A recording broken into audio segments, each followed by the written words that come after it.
जाती और एक नाड़ी मोक्ष में ले जाती।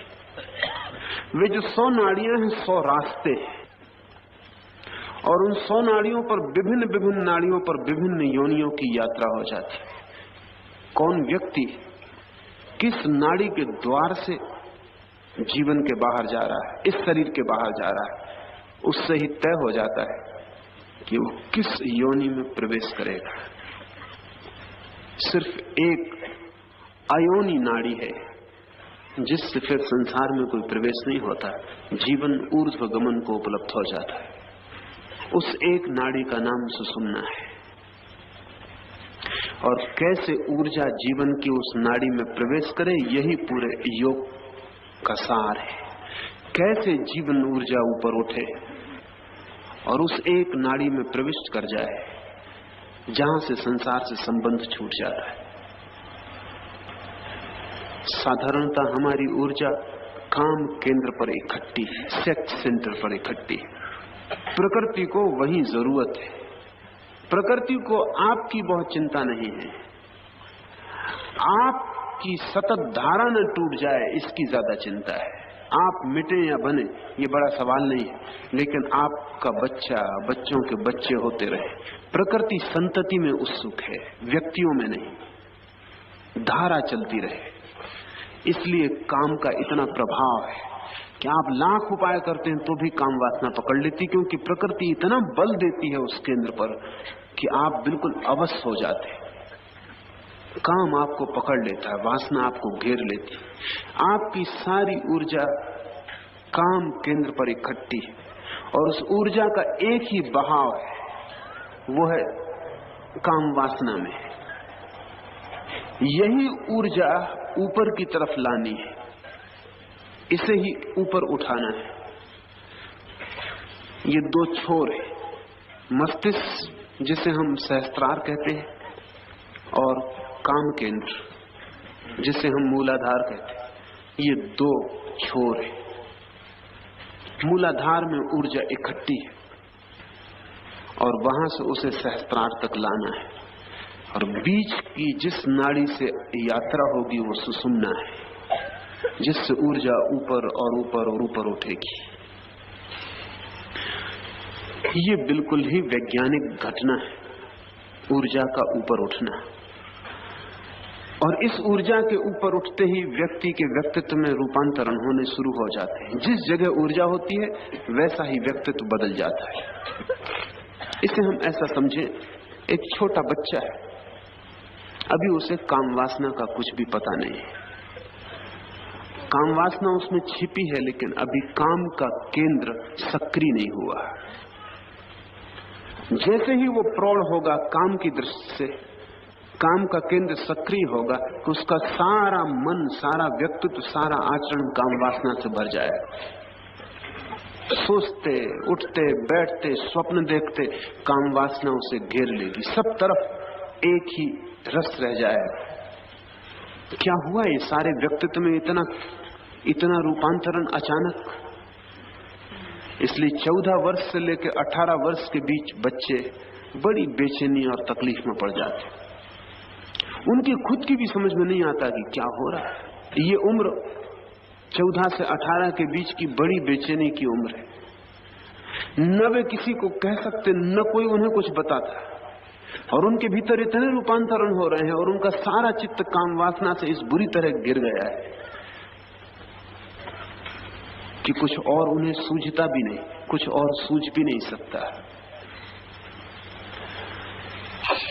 ये जो घटना घटती है, ये घटना घटती है काम केंद्र के सक्रिय होने से। जिस दिन सहस्त्रार सक्रिय होता है उस दिन फिर ऐसी घटना घटती। उस दिन व्यक्ति इसी तरह परमात्मा से भर जाता है जिससे काम केंद्र के सक्रिय होने पर कामना से, वासना से घिर जाता है। और जिस दिन सहस्त्रार पर प्रकट होती है ऊर्जा, उस दिन सब तरफ सिवाय परमात्मा के कुछ भी दिखाई नहीं पड़ता। काम केंद्र पर प्रकृति पकड़ लेती है, सहस्त्रार पर परमात्मा पकड़ लेता है। कैसे ये ऊर्जा ऊपर की तरफ जाए, यही सवाल है। पहली तो बात कि जब भी मन में काम वासना उठे तब आप आंख बंद करके सारे काम यंत्र को ऊपर की तरफ खींच लेना, जिससे ऊर्जा नीचे जा रही है, सारे काम यंत्र को आप ऊपर की तरफ सिकोड़ लेना, कॉन्ट्रैक्ट कर लेना, और सिर्फ एक ही धारणा भीतर करना कि ये ऊर्जा जो काम केंद्र को प्रभावित कर रही, ऊपर की तरफ बह रही, उठ रही है। थोड़े ही दिन प्रयोग करके आप चकित हो जाएंगे कि जब भी काम वासना उठे, तभी अगर आप काम यंत्र को पूरा का पूरा ऊपर की तरफ खींच लें, भीतर सिकोड़ लें, तत्क्षण काम केंद्र रिक्त हो जाएगा ऊर्जा से, और आप पाएंगे कि आपकी रीढ़ में कोई गर्म तत्व ऊपर की तरफ उठ रहा है। ये स्पष्ट अनुभव होगा कि कोई गर्मी ऊपर की तरफ बह रही है। कभी कभी तो गर्मी इतनी साफ होती है कि दूसरा व्यक्ति भी आपकी रीढ़ छुए तो कह सकता है कि कुछ आग ऊपर की तरफ जा रही है। शीर्षासन का यही उपयोग है कि जब काम वासना उठे तो आप जोर से सारे यंत्र को ऊपर की तरफ से कोड़ के अगर सिर के बल खड़े हो जाएं तो काम ऊर्जा की यात्रा आसान हो जाएगी, क्योंकि कोई भी ऊर्जा नीचे की तरफ बहना सुगम पाती है, जैसा पानी नीचे की तरफ बहता है। अगर आप शीर्षासन में खड़े हो और काम ऊर्जा को ऊपर की तरफ खींच रहे हो, अर्थात शीर्षासन में खड़े होकर नीचे की तरफ खींच रहे हो, तो सिर की तरफ ऊर्जा बहने लगेगी। शीर्षासन सिर्फ व्यायाम नहीं है, शीर्षासन ब्रह्मचर्य का गहरा प्रयोग है। और अगर आप काम ऊर्जा के साथ उसे जोड़ सकें तो आप थोड़े ही दिन में पाएंगे कि आपकी मस्तिष्क में कुछ नई घटना घट रही है, कोई प्रवाह आ गया है, जिससे कोई बाढ़ आ गई हो। भीतर एक एक रज्जु, एक एक स्नायु कप रहा है, कंपित हो रहा है। भीतर एक गुनगुनाहट मस्तिष्क में सुनाई पड़नी शुरू हो जाएगी, जैसे कोई सन्नाटा भीतर बज रहा हो, जैसे बहुत सी मधुमक्खियां भीतर शोर कर रही हो। ये शोर भीतर, ये झंझनाहट मस्तिष्क में बड़ी शुभ खबर है। ये इस बात की खबर है कि ऊर्जा मस्तिष्क में आ गई है, और इस ऊर्जा को मस्तिष्क तक लाना ही आपका काम है। सहस्त्रार तो अपने आप खिलना शुरू हो जाएगा। जैसे ही उस कली को शक्ति मिलनी शुरू हुई कि वो कली खिलनी शुरू हो जाए, उसके खिलते ही अमृत की वर्षा हो जाती, आनंद की वर्षा हो जाती। जो कभी नहीं जाना ऐसा रस, जो कभी नहीं जाना ऐसी मधुर अनुभूति, जो कभी नहीं जानी ऐसी अलौकिक प्रतीति होनी शुरू हो जाती। फिर आप रहते इसी जमीन में हैं, चलते इस जमीन पे नहीं, पैर यहीं पड़ते हैं, बस दूसरों को दिखाई पड़ते हैं। आपके पैर फिर इस जमीन पे नहीं पड़ते, आप फिर आकाश में जैसे उड़ते हैं। एकदम सब हल्का हो जाता है। जमीन की जो कशिश है, जो ग्रेविटेशन है, वो खो जाता है। वो जो कथाएं हैं कि योगी जमीन से उठ जाता है, वो कभी कभी सच हुई है। लेकिन एक बात तो निश्चित सच है, जिसकी भी ऊर्जा सहस्त्रार में प्रवेश करती है, सुषुम्ना के द्वार से होकर सहस्त्रार में चली जाती, वो अचानक पाता है कि जमीन से उठ गया है। अगर आप ध्यान करते हुए बैठे हैं और ऐसी घटना घटेगी तो आप आंख बंद करें, आप पाएंगे कि आप जमीन से कम 4 बलिष्ठ ऊपर उठ गए। आंख खोल के शायद आप पाएं कि जमीन पर बैठे हुए हैं, उठे नहीं, क्योंकि जो उठ रहा है शरीर, वो भीतर का ऊर्जा शरीर है। लेकिन कभी कभी ये प्रवाह इतना तेज होता है कि ये भौतिक शरीर भी उसके साथ ऊपर उठ जाता है, पर ये कभी कभी होता है। लेकिन ऊर्जा शरीर तो निरंतर ऊपर उठता है, जिसकी भी ऊर्जा भीतर प्रवेश करती है। यूरोप में एक महिला है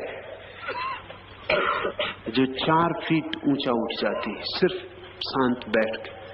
उसके हजारों चित्र लिए गए और सब तरह के वैज्ञानिक प्रयोग किए गए, और उनकी समझ के बाहर है कि क्या हो रहा है।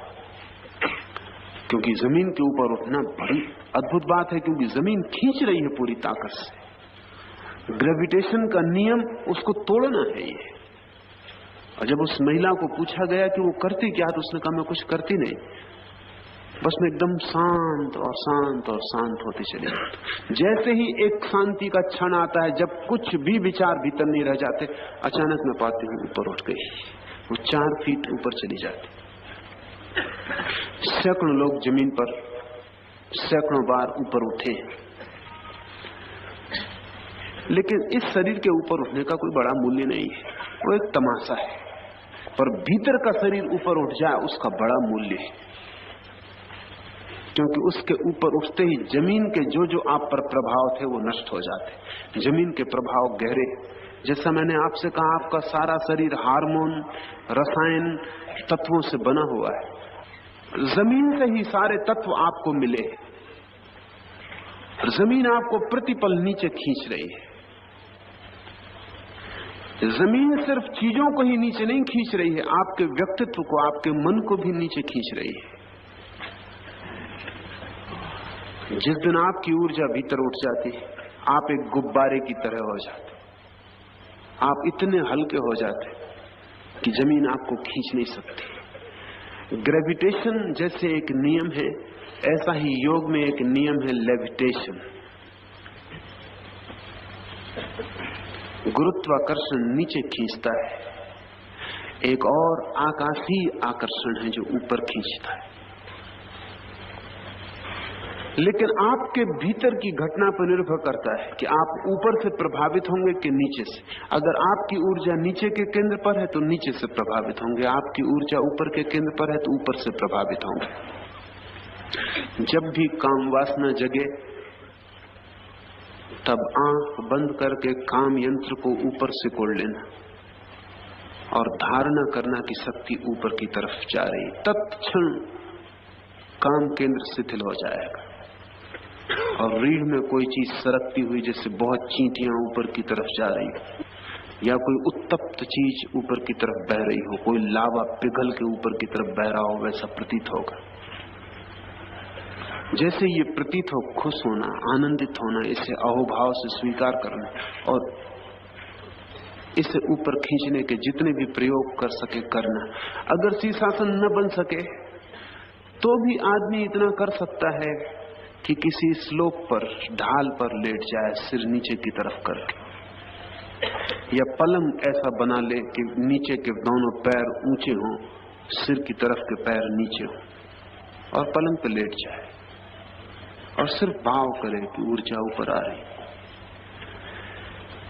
जैसे जैसे ऊर्जा ऊपर आएगी विचार कम होते जाएंगे, या विचार कम होते जाएं तो ऊर्जा ऊपर आने लगती। ये दोनों संयुक्त घटनाएं। हठ योग ऊर्जा को ऊपर लाने की कोशिश करता है, राजयोग विचार से मुक्ति करने की कोशिश करता। दोनों एक ही दिशा में यात्रा करते हैं। हठ योग की फिक्र है कि ऊर्जा ऊपर आ जाए, इसलिए शीर्षासन है, मुद्राएं हैं जिनके द्वारा ऊर्जा को ऊपर खींचा जाता है, बंध है जिनसे ऊर्जा को ऊपर की तरफ खींचा जाता है। हठ योग फिक्र नहीं करता विचार की, वो कहता ऊर्जा ऊपर आ जाएगी, विचार अपने से नष्ट हो जाएंगे। राजयोग ऊर्जा की फिक्र नहीं करता, वो कहता है विचार शांत हो जाएं, ऊर्जा अपने से ऊपर आ जाएगी। दोनों संयुक्त घटनाएं हैं, कहीं से भी शुरू किया जा सकता है। अगर आपकी आस्था शरीर में बहुत ज्यादा हो तो हठ योग आपके लिए मार्ग है, और अगर मन में आपकी आस्था ज्यादा हो तो राजयोग आपके लिए मार्ग है, और दो के अतिरिक्त कोई मार्ग है नहीं। या तो मस्तिष्क को शून्य कर ले, ध्यान रहे एक नियम है कि प्रकृति शून्य को भर देती। जहां भी वैक्यूम होता है उसे भरने के लिए शक्ति दौड़ पड़ती। आप पानी में से, नदी में से एक घड़ा भर ले, जैसे आप घड़ा भरते एक गड्ढा हो जाता है, चारों तरफ का पानी दौड़ कर गड्ढे को भर देता है। गर्मी आती है तो गर्मी के बाद वर्षा आती है, क्योंकि गर्मी इतनी उत्तप्त कर देती है वायु को कि वायु विरल हो जाती, पतली हो जाती, और वायु विरल होकर ऊपर उठने लगती और जगह जगह वायु के गड्ढे हो जाते। उन गड्ढों को भरने के लिए बादल दौड़े चले आते। बादल आप सोचते होंगे कोई लाता है, नहीं, सिर्फ गड्ढे उसे खींचते हैं। तो जहां जहां तेज गर्मी पड़ती है, जहां जहां वायु में गड्ढे हो जाते हैं, वहां वहां बादल भागे चले आते, भर देते हैं आगे। प्रकृति वैक्यूम को, शून्य को पसंद नहीं करती। तो आप मस्तिष्क को शून्य कर ले, बस आपने जगह खाली कर दी, नीचे से शक्ति भागने लगेगी ऊपर की तरफ। राजयोग मस्तिष्क को शून्य करने का प्रयोग है। हठ योग मस्तिष्क की फिक्र ही नहीं करता, वो कहता है ऊर्जा को लाओ, जैसे ही ऊर्जा आएगी विचार शून्य हो जाएंगे। हम जो प्रयोग कर रहे हैं वो दोनों का इकट्ठा प्रयोग है, वो हठयोग और राजयोग की संयुक्त प्रक्रिया है। पहले 3 चरणों में हम पूरी कोशिश कर रहे हैं हठयोग के माध्यम से कि ऊर्जा ऊपर की तरफ आए, और चौथे में हम कोशिश कर रहे हैं राजयोग के माध्यम से कि मन शून्य हो जाए। और अगर दोनों प्रक्रियाएं संयुक्त हो तो परिणाम द्रुत हो जाता है, दुगनी तेजी से आता है। मन भी शून्य कर रहे हैं और ऊर्जा को भी ऊपर खींच रहे हैं। ये जो हु की आवाज है, ये ऊर्जा को चोट देने की कोशिश है ताकि ऊर्जा ऊपर की तरफ फेंकनी शुरू हो जाए। काम केंद्र पर 2 तरह की चोट पड़ सकती है। एक तो जब आप विपरीत लिंगी व्यक्ति से आकर्षित होते हैं तो एक चोट पड़ती है। एक सुंदर स्त्री को देखकर आपके काम केंद्र पर हल्का सा शॉक, एक झटका लगता है। इसलिए आदमी ने वस्त्र पहनने पर इतना आग्रह दे रखा है, क्योंकि वस्त्रों के बिना आपकी वासना एकदम प्रकट हो जाएगी, जगह जगह प्रकट हो जाएगी। ये बहुत आश्चर्य की बात है कि पश्चिम के, विशेषकर अमेरिका के न्यूडिस्ट क्लबों में, जहां लोग नग्न स्त्री और पुरुष खेलते हैं, कूदते हैं, बैठते हैं, मिलते जुलते हैं, एक बड़ा अजीब अनुभव हुआ जिसका कि ख्याल नहीं था। आमतौर से हमारी धारणा है कि स्त्री नग्न होने में ज्यादा अड़चन अनुभव करेगी, शर्माएगी, बाकी ये अनुभव हुआ नहीं। जितने न्यूडिस्ट क्लब हैं दुनिया में, उन सबका नतीजा ये है कि स्त्रियां बड़े जल्दी नग्न होने को तैयार होती हैं, पुरुष अड़चन डालता है। मगर ये बात योग से तालमेल खाती, पुरुष ही अड़चन डालेगा, क्योंकि स्त्री की वासना शरीर से प्रकट नहीं हो पाती, पुरुष की वासना तत्क्षण प्रकट होती, इसलिए पुरुष ज्यादा डरता है नग्न होने में। कपड़ों में वो ढका हुआ अपनी सज्जनता को संभाले हुए, शिष्टता को, साधुता को संभाले हुए चलता है, नहीं तो हर सुंदर स्त्री उसे प्रभावित करती है। और वो प्रभाव सिर्फ मन पर ही नहीं होता, तत्क्षण, क्योंकि काम केंद्र मन में जरा सा कंपन हुआ कि तत्काल प्रभावित हो जाता है। पुरुष की जन्नेंद्री तत्काल खबर दे देगी कि वो कामातुर है, वो आंखें बचाए, सब करे, उससे कुछ फर्क नहीं पड़ता। और एक बड़ी महत्वपूर्ण बात है कि आप शरीर में सब अंगों को धोखा दे सकते हैं, जन्नेंद्री को आप धोखा नहीं दे सकते। वो सबसे ज्यादा ऑथेंटिक, प्रामाणिक इंद्रिय है। आपको आंख खोलना हो आप बंद कर सकते, बंद करना हो आप खोल सकते, आप आंख से विपरीत काम ले सकते, लेकिन जन्नेंद्री से नहीं। अगर जन्नेंद्री काम वासना से भर गई तो आप कुछ भी नहीं कर सकते, और अगर न भरे तो आप भरने के लिए कुछ भी नहीं कर सकते। जन्नेंद्री स्वचालित है, उसमें इतनी ऊर्जा है कि वो अपनी गति खुद ही करती। सारे नग्न क्लबों में यह अनुभव हुआ कि पुरुष डरता है नग्न होने से, संकोच करता है, भयभीत होता है। स्त्रियां जरा भी भयभीत नहीं होती, क्योंकि स्त्री का शरीर निगेटिव है, पैसिव है, नकारात्मक है, उसकी जनेंद्री छिपी हुई है, उसे छिपाने की इतनी कोई आवश्यकता नहीं है, उससे कुछ जाहिर नहीं होता कि उसके भीतर क्या घट रहा है। फिर चूंकि स्त्री का पूरा काम निष्क्रिय है, इसलिए जब तक उसे जगाया ना जाए वो जागा हुआ नहीं होता। पुरुष का काम आक्रामक है, वो जगा ही हुआ है, जरा सी चिंगारी की जरूरत है कि वो जाग जाए। कपड़े आदमी ने खोजे हैं काम वासना को छिपाने के लिए,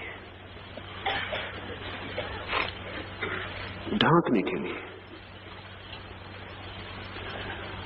जब भी आपको जरा सा भी ख्याल हो कि काम इंद्री सक्रिय हुई और वासना भर गई है, आप तत्क्षण आंख बंद कर लें, सारे यंत्र को सिकोड़ लें ऊपर की तरफ और एक ही धारणा से भर जाएं कि ऊर्जा ऊपर की तरफ बह रही है।